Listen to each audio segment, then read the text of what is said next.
अस्सलाम वालेकुम friends and welcome to learning place. तो आज की इस वीडियो में हम बात करने जा रहे हैं, डिस्कस करने जा रहे हैं। आपको इंट्रोडक्शन के बारे में ऑलरेडी मैं बता चुका हूं।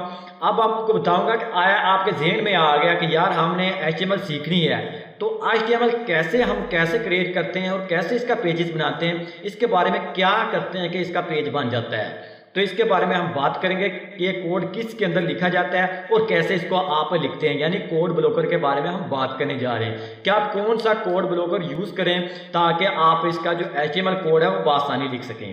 तो आपको मैं यही रेकमेंड करूंगा कि आप सब लाइन टेक्स्ट एडिटर को यूज कर सकते हैं। ये लाइट वेट है, थोड़ी सा आप इसका साइज है मे बी 6 या 7-8 MB का ये इसका साइज है। तो आप इसको डाउनलोड करें और बआसानी इसकी काफ़ी एक्सटेंशन है जो कोडिंग के लिए आपको हेल्प करती हैं। बआसानी आप इसकी कोडिंग भी कर सकते हैं, लेकिन आपको काफ़ी इंटरनेट पर ऐसे कोड ब्लॉकर आप कर सकते हैं, इंटरनेट पर सर्च कर सकते हैं बेस्ट कोड ब्लॉकर फॉर जो भी है। आप कोड ब्लॉकर के अंदर कोई भी लैंग्वेज आप लिख सकते हैं। अगर आप कोड ब्लॉकर के बगैर लिखना चाह रहे हैं, आपको बाय डिफॉल्ट ये विंडो के अंदर नोटपैड की फैसिलिटी मिलती है, इसके अंदर भी आप अपनी कोडिंग कर सकते हैं। इसके अंदर ये फैसिलिटी होती है कि आपको हर टैग के बारे में पता हो, आपके माइंड में हो कि यार ऐसा टैग इसी को ऐसे ओपन करते हैं, ऐसे क्लोज करते हैं। लेकिन अगर आप कोड एडिटर को यूज करते हैं तो आपको ये फैसिलिटी मिलती जाती है कि आप इसको आसानी कोड को मैनेज कर सकते हैं। एक ब्यूटीफुल सा वो खुद ब खुद ऐसे करता जाता है कि इसको ब्यूटीफुल सा कोड बनाता जाता है और साथ में आपको बताता जा रहा है कि आपने यहाँ से मिस्टेक कर दी है, वो ये सब कुछ कोड एडिटर के अंदर होता है।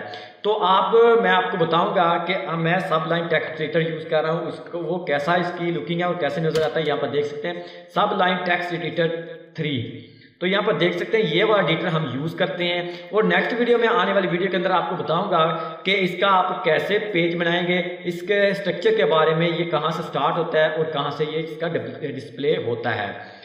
तो उम्मीद है कि आपको इसके बारे में पता लग गया होगा।